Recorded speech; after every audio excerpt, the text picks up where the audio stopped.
नमस्कार सम्पूर्ण नेपाली जनतावासी सबलाई म एउटा कुरा भन्न चाहन्छु।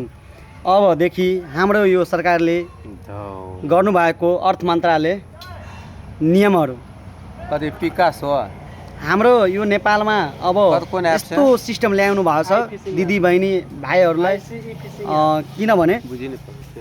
किनभने हामीहरूको लगानीले सरकारलाई पनि ट्याक्स असुल हुन्छ भने सुविधा पनि हुन्छ। त्यो एउटा अफर ल्याउनु भएको छ जनताको माथिलाई, जनतालाई बुझ्ने कुराहरू। अब 200 या 300 या 100 रुपियाँको या 50 रुपियाँको सामान लिनुहुन्छ भने तपाईँहरू अब ढुक्क बस्नुहोस्।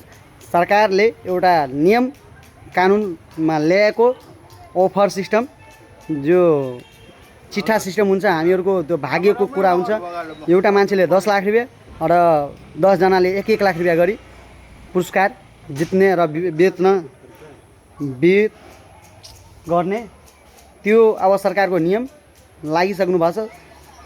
डाक्टर स्वामी बागले भन्नुभयो अब यस्तो नियम अर्थ मन्त्रालयले ल्यायो भने नेपाललाई कति खुसी लाग्यो, जनतालाई पनि सुविधा भयो, हामीहरूलाई पनि गाह्रो छैन। अब बिल जुनसुकै दोकानमा जाओस्, किराना होस्, किराना पसल लगायत बढीमा किराना पसल छोट मोन 9 को अब सामानहरू लिनु र त्यो अनलाइन बिल कटाएर होस्, चाहे बिल प्यान नम्बर होस् या भ्याट बिल होस्, दुईटैमा एउटा लिएर अब सरकारको त्यो एप्स हुन्छ, त्यो एप्समा डाउनलोड गरेर अनि बुझाउनुहोस्। त्यहाँबाट अब 10 लाख होस् या 1 लाख होस्, यति जित्न मौका पाउनु।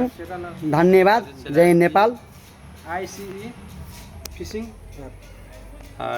हो तोरामा तोरा बिल कटवा पड़ता हो।